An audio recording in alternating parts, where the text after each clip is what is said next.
स्वागत है आप लोगों को फिर से एक नई वीडियो में। तो आज के इस वीडियो में हम क्लास 10 के जो सोशल साइंस है, ठीक ना, सामाजिक विज्ञान, उसमें 3-4 किताबें हैं। तो उनमें से एक किताब है अर्थशास्त्र, ठीक ना। अर्थशास्त्र के अध्याय 1 विकास, ठीक ना, अध्याय 1 विकास यानी कि चैप्टर नंबर 1 विकास, जिसको डेवलपमेंट भी कहते हैं अंग्रेजी में।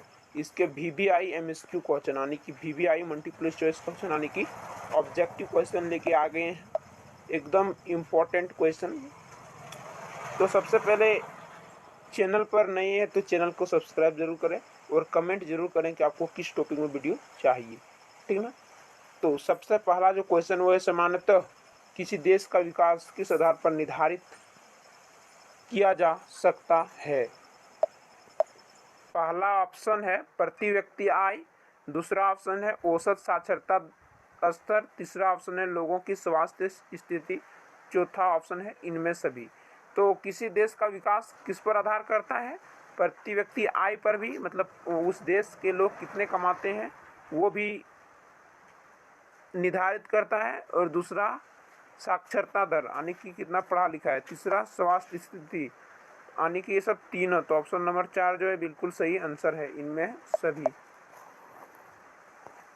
अगला क्वेश्चन है, निम्नलिखित पड़ोसी देशों में से मानव विकास के लिहाज से किस देश की स्थिति भारत से बेहतर है? भारत से बेहतर कौन सा देश की स्थिति है? तो पहला ऑप्शन है बांग्लादेश, दूसरा श्रीलंका, तीसरा नेपाल, चौथा पाकिस्तान। तो श्रीलंका है, ऑप्शन नंबर 2 जो है बिल्कुल सही आंसर है, आप लोग की किताब में भी दिया है। अगला क्वेश्चन है, वे देश जिनकी प्रति व्यक्ति आय डैश यानी खाली जगह अथवा कम है निम्न आय वर्ग के देश कहलाते हैं। तो पहला ऑप्शन है US डॉलर 955, दूसरा US डॉलर 1200, तीसरा US डॉलर 12 पॉइंट यानी कि 12.056, चौथा US 1800 डॉलर। तो वे देश जिनकी प्रति व्यक्ति आय US डॉलर 955 से कम होता है तो वो कम विकास के दर वाला स्थिति में आता है। कहने का मतलब कि वो ज़्यादा समृद्ध देश नहीं होता है, वहाँ ज़्यादा विकास नहीं होता है, वहाँ का जो प्रति व्यक्ति आय होता है वो भी कम होता है। तो ऑप्शन नंबर 1 US डॉलर 955। शिशु मृत्यु दर किस बात की सूचक है? तो पहला ऑप्शन है 7 अथवा अधिक आयु में साक्षर जनसंख्या, दूसरा किसी वर्ष में पैदा हुए 1000 जीवित बच्चों में से एक की आयु से पहले मर जाने, एक वर्ष की आयु से पहले मर जाने वाले बच्चों की संख्या, तीसरा स्कूल में उपस्थित बच्चों की कुल संख्या, चौथा एक वर्ष में उत्पन्न हुए बच्चों की संख्या। तो इसमें शिशु मृत्यु दर पूछा है, तो ऑप्शन नंबर 2 जो है बिल्कुल सही आंसर होगा। किसी वर्ष में पैदा हुए 1000 जीवित बच्चों में से एक वर्ष की आयु से पहले मर जाने वाले बच्चों की संख्या ही शिशु मृत्यु दर कहलाती है। अगला क्वेश्चन है, भूमिहीन ग्रामीण मजदूरों के लिए निम्नलिखित में से कौन सा विकास का लक्ष्य हो सकता है? पहला ऑप्शन है उनकी फसलों के लिए उच्चतम समर्थन मूल्य, दूसरा वे अपने बच्चे को विदेश में बसा सके, तीसरा बेहतर मजदूरी, चौथा इनमें कोई नहीं। तो भूमिहीन ग्रामीण मजदूरों के लिए निम्नलिखित में से कौन सा विकास का लक्ष्य हो सकता है? तो वो बेहतर मजदूरी, ठीक ना। भूमिहीन जिसके पास भूमि ना होता है तो वो क्या सोचेगा, बेहतर मजदूरी मिले उसको। तो ऑप्शन नंबर 3 जो है बिल्कुल सही आंसर है। अगला क्वेश्चन है, वर्ष 2000 में भारत की प्रति व्यक्ति आय कितनी थी? पहला है 17,500 रुपया, दूसरा ऑप्शन है 16,500 रुपया, तीसरा ऑप्शन है 18,500 रुपया, चौथा ऑप्शन है 19,850 रुपया।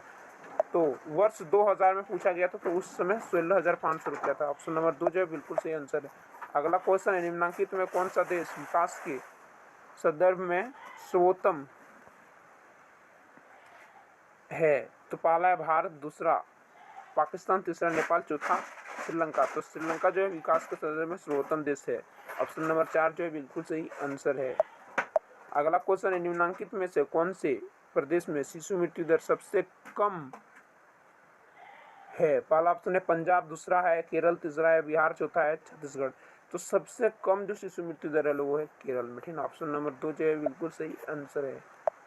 अगला क्वेश्चन है, विश्व में प्रत्येक देश की प्रति व्यक्ति आय किस मुद्रा में मापी जाती है? पहला है यूरो, दूसरा ऑप्शन है डॉलर, तीसरा ऑप्शन है पाउंड, चौथा ऑप्शन है उसी देश की मुद्रा। तो विश्व में प्रत्येक देश की प्रति व्यक्ति आय डॉलर में मापी जाती है, किसमें? डॉलर। ऑप्शन नंबर 2 जो है बिल्कुल सही आंसर है, ठीक है। अगला क्वेश्चन है, मानव विकास सूचकांक, ठीक ना, मानव विकास सूचकांक, फिर यहाँ खाली जगह है, प्रदर्शित करता है पहला लोगों का संपूर्ण विकास, दूसरा उत्तम शिक्षा प्रणाली, तीसरा स्वास्थ्य विकास, चौथा इनमें कोई नहीं। तो ये लोगों का संपूर्ण विकास प्रदर्शित करता है। अगला है केंद्रीय सांख्यिकी संगठन वर्ष, फिर यहाँ वर्ष यहाँ खाली दिया, ठीक ना, से राष्ट्रीय आय अनुपात पर आधारित वार्षिक रिपोर्ट दे रहा है। तो पहला ऑप्शन है 1955 वर्ष, दूसरा 1947 वर्ष से 1967, चौथा 1975। तो ये 1955 यहाँ भराएगा, ठीक है, यहाँ 1955 भरेगा। ऑप्शन नंबर 1 जो है बिल्कुल सही आंसर है। अगला क्वेश्चन है, संयुक्त राष्ट्र द्वारा मानव विकास सूचकांक सर्वप्रथम वर्ष डैश में तैयार एवं प्रकाशित किया गया। पहला ऑप्शन है 1947, दूसरा ऑप्शन 1995, तीसरा ऑप्शन 1994, चौथा ऑप्शन है 1990। तो ये 1990 में प्रकाशित किया गया, ठीक ना। ऑप्शन नंबर 4 जो है बिल्कुल सही आंसर है। अगला क्वेश्चन है, निम्नलिखित में से कौन सा देश अल्प विकसित देश है? पहला ऑप्शन है भारत, दूसरा चीन, तीसरा बांग्लादेश, चौथा इनमें सभी। तो अल्प विकसित किसमें भी है? भारत में भी है, चीन में भी है और बांग्लादेश में, इसलिए तीनों देशों का आने की इनमें से सभी। ऑप्शन नंबर 4 जो है बिल्कुल सही आंसर है।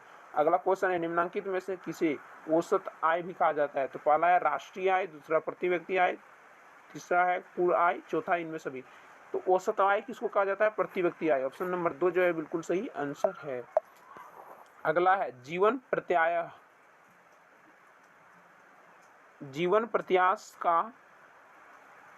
प्रत्याशा का अर्थ है।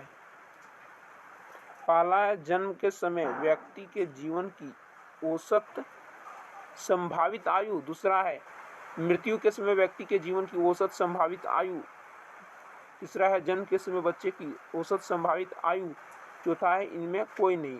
तो जीवन प्रत्याशा जो है, जीवन प्रत्याशा का अर्थ क्या है? जन्म के समय व्यक्ति के जीवन की औसत संभावित आयु। ऑप्शन नंबर 1 जो है बिल्कुल सही आंसर है। अगला क्वेश्चन है, निम्नलिखित में से हम क्या पाते हैं जब हम एक देश की राष्ट्रीय आय को उसकी जनसंख्या से विभाजित करते हैं? राष्ट्रीय आय को जनसंख्या से अगर हम विभाजित करेंगे तो प्रति व्यक्ति आय प्राप्त होगा। ऑप्शन नंबर 1 जो है बिल्कुल सही आंसर है। अगला है, निम्नलिखित में से किस देश में विश्व में 15% के आयु समूह में अनपढ़ जनसंख्या का सबसे बड़ा आकार है? तो पहला है भारत, दूसरा श्रीलंका, तीसरा म्यांमार और चौथा है बांग्लादेश। तो इसमें सबसे अधिक जो अनपढ़ होता है बांग्लादेश में। ऑप्शन नंबर 4 जो है बिल्कुल सही आंसर है। अगला है, जीडीपी का क्या अर्थ है? तो पहला ऑप्शन है सकल डेयरी उत्पाद, दूसरा सकल घरेलू उत्पाद, चौथा बड़े घरेलू उत्पाद, तीसरा बड़े घरेलू उत्पाद, चौथा बड़ी विकास परियोजना। तो जीडीपी तो ये है सकल घरेलू उत्पाद। ऑप्शन नंबर 2 जो है बिल्कुल सही आंसर है। अगला क्वेश्चन है, देशों के विकास की तुलना करने का सबसे महत्वपूर्ण आधार क्या है? तो पहला है संसाधन, दूसरा जनसंख्या, तीसरा औसत आय, चौथा इनमें कोई नहीं। तो ये औसत आय है। ऑप्शन नंबर 3 जो है बिल्कुल सही आंसर है। अगला क्वेश्चन है, मानव विकास रिपोर्ट की किसके द्वारा पेश की जाती है? तो पहला यूएनडीपी, दूसरा ऑप्शन है MENDP, चौथा ऑप्शन है UNDC, चौथा ऑप्शन है UMDP। तो UNDP ऑप्शन नंबर 1 जो है बिल्कुल सही आंसर है। मिलते हैं अगली वीडियो में, तब तक के लिए जय हिंद, जय भारत, धन्यवाद।